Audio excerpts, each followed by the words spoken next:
Friends, કેમ છો? મજામાં?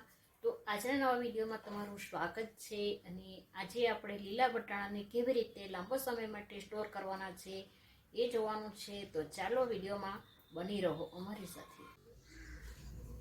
ગાઈસ, 5 કિલો જેટલા વટાણા મેં અહીં ફોલી લીધા છે. તો હવે એને આપણે વટાણાને નથી એને ઉકળતા પાણીમાં નાખવાના કે નથી એને ઠંડા પાણીમાં નાખવાના.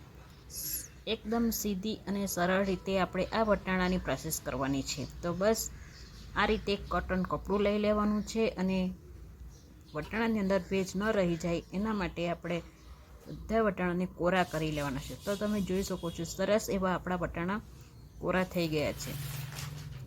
તો હવે ગાઈસ, આ બેગ આવે છે આપણી શાકભાજી રાખવા માટે. તમને ખબર જ હશે આ જીપ બેગ છે. તો હવે આપણે વટાણાને અંદર ભરી લેવાના છે. કોઈ પણ પ્રોસેસ કર્યા વગર સીધી અને સાદી રીતે આપણે આ વટાણા તમે લીલાછમ રહે એ રીતે ભરી શકો છો.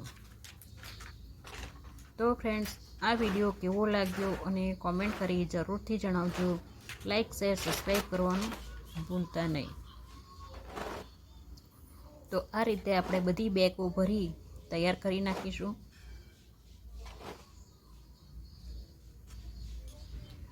તમે જોઈ શકો છો કે આપણી બધી બેગ આ રીતે આપણે ભરી દેવાની છે. મારી અહીં 3 જેટલી બેગ ભરાઈ છે. બસ આ રીતે જીપ મારી દેવાની છે એટલે એમાં ભેજ રહી જતો નથી. તો હવે આ છેલ્લી બેગ છે અને તે પણ ભરાઈ જશે. તો ચાલો હવે 3 બેગ ભરાઈ ગઈ છે. આપણે ડીપ ફ્રીઝરમાં મૂકી દઈશું. હવે મળીશું નેક્સ્ટ વિડીયોમાં.